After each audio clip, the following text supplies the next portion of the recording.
The first light of dawn painted the sky in hues of rose and gold. It streamed through the vast crystalline windows of the imperial sanctum. Empress Lyra awoke not to an alarm, but to the gentle hum of the palace itself. This was a structure ancient and alive, attuned to the rhythms of the cosmos. She rose from her bed, a floating dais of polished moonstone, her bare feet meeting the warmth of a sunstone floor. The air was thick with the scent of night-blooming jasmine and sacred incense, a perfume of peace. Her chamber overlooked the Valley of Whispering Falls, where mist clung to the emerald peaks like a silken veil. The world was quiet. The world was hers to bless.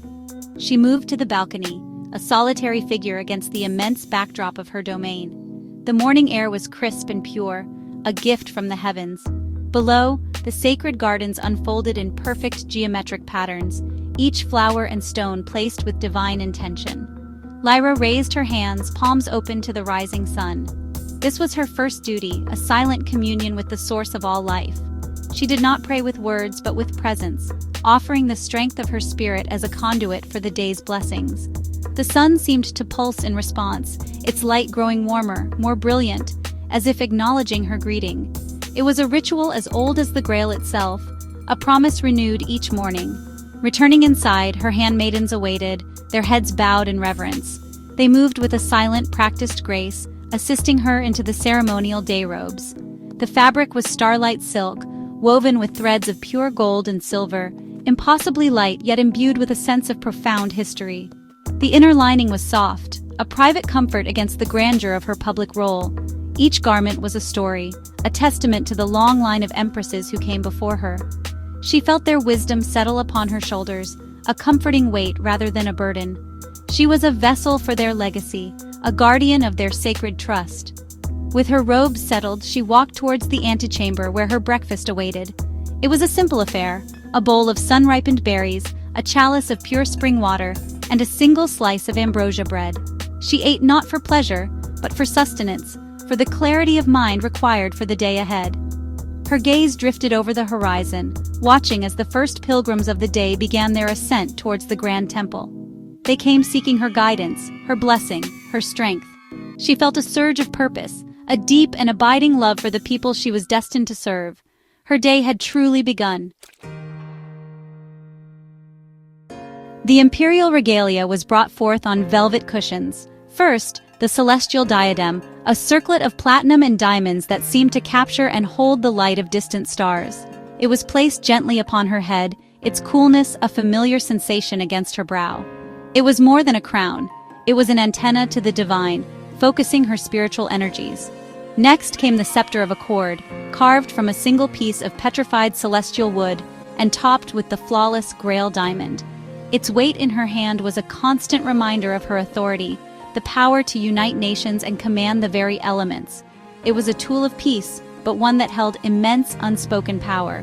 Her formal attire was completed with the grand robe of state, an outer garment of deep cerulean blue. It was embroidered with interlocking golden circles, the ancient symbol of unity and eternity. At its heart, over her chest, was the sigil of the Grail itself, radiating lines of pure energy. She walked with a measured, deliberate pace, each step echoing softly in the hallowed halls of the palace. Her expression was one of serene authority, a mask of dignified composure that revealed little of the complex thoughts within. She was both the spiritual leader and the worldly ruler, a paradox she embodied with effortless grace. She was the bridge between the heavens and the earth. Her first appointment was in the Hall of Emissaries, a cavernous room with a domed ceiling that depicted the celestial constellations. Dignitaries from the outer systems awaited her, their own fine clothing looking muted in her presence. She listened intently as they spoke of trade disputes and resource allocations, her gaze never wavering. Her questions were precise, cutting through political rhetoric to the heart of the matter. She did not command with threats or bluster, but with an unshakable logic and a wisdom that seemed to transcend her years. Her decisions were final, delivered with a quiet firmness that left no room for debate. They were always fair, always for the greater good of all. After the official meeting, she descended the grand staircase to the temple plaza. Thousands of her subjects had gathered, their faces turned up towards her with hope and adoration. This was not a crowd demanding action, but a congregation seeking connection. Holding the scepter of accord high, she bestowed the morning blessing. A wave of golden light emanated from the Grail diamond, washing over the people below. A collective sigh of peace and contentment rose from the plaza. It was a tangible transfer of energy, a spiritual tithe she paid willingly.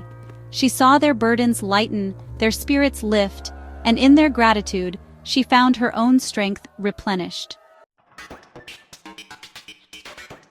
The afternoon was reserved for the more temporal aspects of her reign. A silent armored vehicle glided her into the city's exclusive upper district, a marvel of gleaming towers and hanging gardens. Her first stop was a private boutique, the atelier of a designer known for weaving prayers into the very fabric of his creations. The doors were closed to all others. The entire establishment was hers alone. She moved among the displays of shimmering silks and intricate brocades, her fingers ghosting over the materials.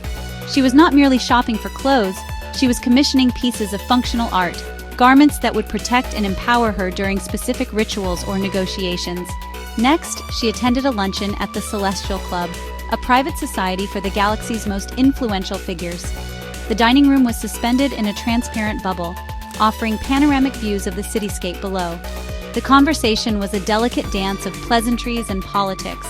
She spoke with financiers about philanthropic endowments, and with artists about cultural preservation. She navigated these complex social currents with the same poise she displayed in her temple, her presence commanding respect without demanding it. She ate sparingly, her focus on the subtle exchanges of information happening around her, her mind always several steps ahead of the conversation. After lunch, she retreated to the Serenity Spa, a sanctuary carved deep into the mountainside. The treatments were not for vanity but for restoration. She floated in pools of mineral-rich water drawn from subterranean springs and underwent a sonic attunement therapy that realigned her body's energy fields. This was a vital part of her routine, a way to shed the psychic weight accumulated from her duties. It was a moment of profound solitude, a time to reconnect with her own inner self before once again facing the demands of the world. It was here in the quiet dark that she could simply be Lyra, if only for a fleeting hour. Her final engagement of the afternoon was a visit to a new technology incubator she had personally funded. She walked among young inventors and scientists, listening to their bold ideas for sustainable energy and interstellar communication. Her interest was genuine, her questions insightful. She saw the future being built in these labs and knew that her spiritual leadership must be balanced with a commitment to progress. She placed a hand on a new prototype for a water purifier, a silent blessing for its success. She was a patron of the future, ensuring her empire would thrive not just in spirit but in practice. As evening descended, the palace was lit with a soft, ethereal glow. The Empress returned to her private wing. The formal duties of the day concluded. The heavy robe of state was removed, replaced by a simple gown of deep violet silk. The celestial diadem was returned to its velvet case, and the scepter of accord was placed back in its sacred stand. The release of their physical and symbolic weight was a palpable relief. She felt the day's energies settle within her, a complex tapestry of political negotiations, spiritual blessings, and commercial engagements. Each thread was a part of her purpose. She took her final meal alone in her private dining chamber, overlooking the now moonlit valley. The meal was light, designed to promote restful sleep and clear dreams.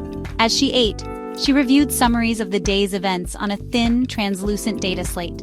Her mind processed the information, filing it away, making connections, and planning for the days to come. Her work was never truly done. It simply shifted from the public sphere to the private. This quiet time of reflection was as crucial as any public appearance, a moment to consolidate her power and reaffirm her path. Finally, she moved to her bedchamber. The handmaidens had turned down the covers and lit a single candle whose flame danced with calming, hypnotic light. Before retiring, she stood once more on her balcony, looking up at the star-dusted heavens.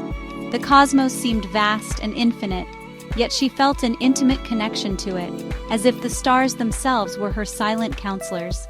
She reflected on the day, the weight of the crown, the faith in her people's eyes, the intricate dance of power and grace. It was a life of immense privilege and profound responsibility, a balance she strove to maintain with every breath. With a final deep sigh of contentment, she turned from the balcony. The day was complete. She had served her people, upheld her legacy, and guided her empire with a steady hand. She walked to the single burning candle, the last light in the vast chamber. With a gentle breath, she extinguished the flame, plunging the room into a peaceful, comforting darkness. The Empress was at rest, her spirit calm, ready to greet the dawn and embrace her sacred duties once more. Her day was meaningful, her purpose clear, and her sleep would be deep,